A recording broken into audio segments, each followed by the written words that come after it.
Vamos para o Evangelho. No Evangelho, eu estava dizendo aqui da figura magistral de São João Batista. É interessante a gente refletir nisso. João Batista ele é o precursor de Jesus. Precursor quer dizer aquele que vem na frente, anunciando. Né?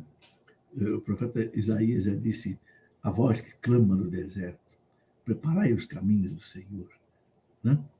Naqueles dias, apareceu João Batista pregando no deserto. Essa expressão, naqueles dias, né, quer dizer o quê?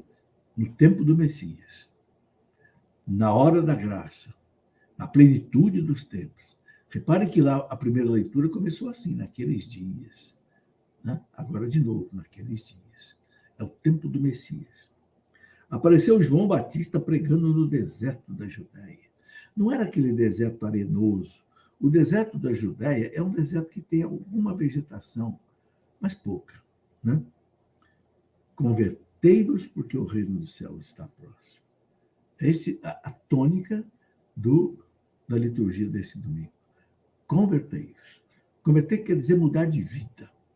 Né? Fazer penitência. Penitência no sentido não só de jejum, mortificação, a penitência no sentido do sacramento da penitência, da confissão, do arrependimento, da mudança de vida. Né?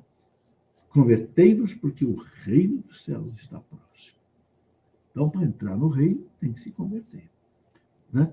João foi anunciado pelo profeta Isaías. Olha que interessante. O profeta Isaías já tinha anunciado João. Esta é a voz daquele que grita no deserto. Grita no deserto. Preparai o caminho do Senhor. Endireitai as suas veredas. Endireitar as suas veredas, endireitar o coração. Endireitar a vida. Né? Não fica aí numa vida pecaminosa. Né? Porque o pecado é tudo que o Messias veio tirar. Né? João usava uma roupa feita de pelos de camelo e um cinturão de couro em torno dos rins, comia gafanhotos e mel silvestre. É a vida do profeta. A vida austera, a vida de penitência, né? A vida de oração, a vida de sintonia com Deus, como aqueles muitos que, depois de Cristo, primeiro século, segundo século, terceiro século, foram para os desertos, sobretudo os desertos do Egito, como Santo Antão, né? E São Pacômio, muitos e muitos eremitas que foram para o deserto viver assim. Né? Ele continua aqui, os moradores de Jerusalém, de toda a Judéia e de todos os lugares em volta do Rio Jordão, vinham ao encontro de João. Sabiam que João era um profeta. Né? João, pela força da sua pessoa, pela força da sua vida, ele atraía. Né? É assim, sabe, ainda hoje, quem é que atrai as pessoas? É aquele que, mais do que com as suas palavras, é com a sua vida que atrai as pessoas. Repara os pregadores que atraem as pessoas. Mais do que com as palavras, é a vida, o exemplo. Né? Então ele diz aqui, confessavam os seus pecados e João os batizava no Rio Jordão. Meus amigos, uma coisa que a igreja ensina para nós é que a nossa conversão depende da nossa humildade. Por quê? Porque só a pessoa que é humilde reconhece que ela tem pecado. A pessoa que não é humilde, ela não reconhece. Eu não tenho pecado. Não tenho do que me converter. Ora, São João, no capítulo 1 dele, na primeira carta dele, capítulo 1, versículo 8, São João fala, aquele que disser que não tem pecado é mentiroso. Todos nós temos pecado. Depois que o pecado original aconteceu, meus irmãos, todos nós temos as nossas fraquezas, temos os nossos pecados. Por isso que Jesus deixou o sacramento da confissão. Foi a primeira coisa que Jesus fez, eu não sei se vocês já repararam nisso, a primeira coisa que Jesus fez no dia da ressurreição, logo que ele ressuscitou, foi instituir o sacramento da confissão. Encontrou os apóstolos lá no cenáculo, com as portas fechadas, entrou sem abrir as portas, nem rasgar as paredes, entrou, saudou eles, né? A paz esteja convosco, né? Aí depois diz o que para eles? Assim como o Pai me enviou, eu vos envio a vós. A quem vocês perdoarem os pecados estarão perdoados. A quem vocês, a igreja, os padres, perdoarem os pecados estarão perdoados. Gente, que coisa maravilhosa. O sacerdote ele tem mais poder do que o presidente do Supremo Tribunal Federal. O presidente do Supremo Tribunal Federal pode muita coisa, mas não pode perdoar pecado. Mas um simples sacerdote de aldeia, ele pode tirar o nosso pecado. Ele tem o poder de nos arrancar do inferno e trazer para o céu. Por quê? Porque Cristo conquistou isto com a sua cruz, com o seu sangue, e deu esse poder, delegou essa competência para o sacerdote. Eu penso que nesse evangelho de hoje, a coisa mais importante é de ressaltar isso.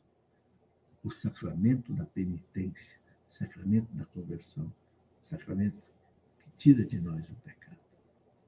Eu acho que se nós, meus irmãos, fizermos uma boa confissão, a gente está se preparando bem para o Natal. O Natal que está chegando. E que a gente deve esperar Jesus, o Messias, com aquela mesma expectativa que o velho Simeão esperou, o Salvador, né? Tanto que quando chegou o Salvador, o velho Simeão disse: Senhor, pode me levar. Meus olhos já viram a tua salvação, pode me levar. A expectativa que Nossa Senhora o esperou, a expectativa que São José o esperou, a expectativa que os reis magos esperaram. Essa é a expectativa que deve guiar o nosso coração no advento. Mas Jesus continua aqui, né? Isso aqui é muito forte. Quando viu muitos fariseus e saduceus vindo para o batismo, João disse: raça de cobras venenosas, quem vos ensinou a fugir da ira que vai chegar? João percebeu que aqueles fariseus, saduceus, doutores, não acreditavam nele. Não estavam ali para se arrepender, não. Estavam ali por curiosidade, estavam ali porque todo o povo ia, vamos ver o que está acontecendo lá nas margens do Rio Jordão. Não foram lá para se converter. Né? E aí, João pega pesado com eles, né? Produzir frutos que provem a vossa conversão. Aí, quem se converte, produz frutos. Que fruto é esse? Deixa o pecado. Deixa o mundanismo. Deixa uma vida vazia, uma vida sem frutos. Né? Produzir frutos que provem a vossa conversão. Não tem conversão sem fruto. A pessoa que não dá fruto não se converteu. Fruto de bondade, fruto de perdão, fruto de misericórdia, fruto de pureza, né? Fruto de castidade, né? Fruto de bondade, fruto de mansidão. Isso é fruto da conversão. Né? Não penseis que basta dizer Abraão é nosso pai, porque eu vos digo que até mesmo das pedras Deus pode fazer nascer os filhos de Abraão. Não se orgulhem porque vocês são filhos de Abraão, não.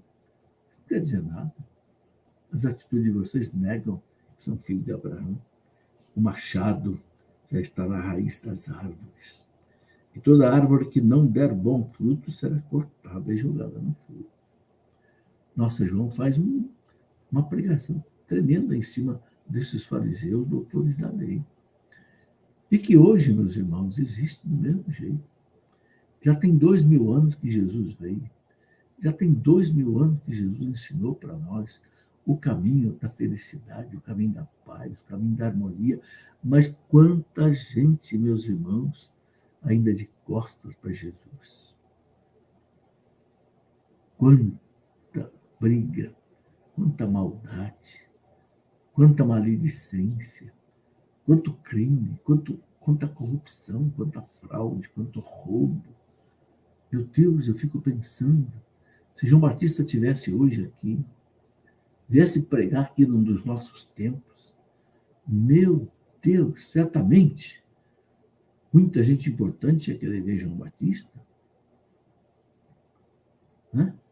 Mas certamente ia escutar coisas pesadas, né? 2000 anos depois. Bom, e aqui eu termino o Evangelho, uma colocação muito bonita de João Batista. Eu vos batizo com água para conversão. O batismo de conversão. O batismo de São João não é o batismo sacramento, não. Né? Mas aquele que vem depois de mim é mais forte do que eu.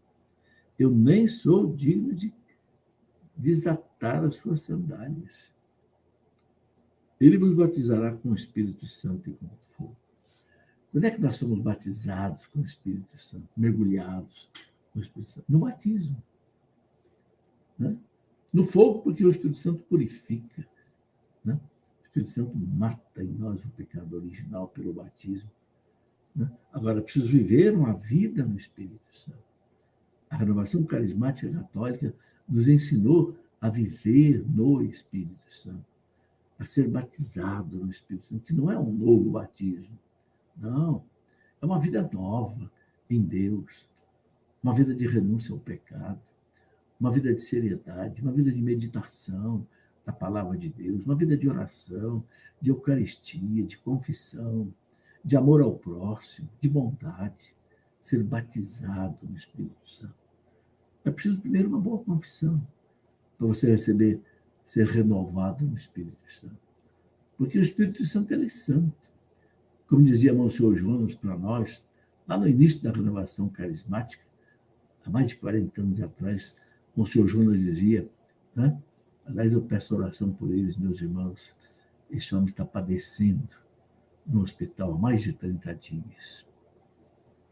Ele dizia para nós, o Espírito Santo, ele está pronto para encher qualquer tipo de vaso. Pode ser um vaso de plástico, pode ser um vaso de vidro, pode ser um vaso de madeira, pode ser um vaso de cristal, pode ser um vaso de ouro, pode ser um vaso de prata. Só tem um vaso, um coração que o Espírito Santo não enche. É o vaso sujo, é o vaso que está com pecado. Esse ele não pode entrar, porque ele é santo. Ele é o Espírito Santo. Então, para ser renovado no Espírito Santo, para viver uma vida de paz, meus irmãos, uma vida de alegria, uma vida de mansidão, é viver sem o pecado. Fazer uma boa confissão. Não deixe de fazer uma boa confissão para o Natal. Não deixe. E aí você peça ao Espírito Santo que venha inundar a sua alma com seus dons, sua sabedoria, seus frutos, né? Para que você faça a vontade de Deus. Tudo isso é para a gente poder fazer a vontade de Deus. Né? É o que o Espírito Santo veio para fazer em nós. Muito bem, meus amigos. Está aí uma pequena reflexão para este domingo, segundo domingo do Advento. Que Deus os abençoe. Tenham um domingo abençoado por Deus, que a Virgem Maria interceda por nós, para que a gente possa viver isso, né? Que João Batista diz: convertei-vos, porque o reino de Deus está próximo. Que Nossa Senhora, diante do seu Filho, diante do seu Pai, diante do seu esposo, o Espírito Santo, consiga para nós essa graça, a graça da conversão, né? E de viver no reino de Deus. Em nome do Pai, do Filho e do Espírito Santo.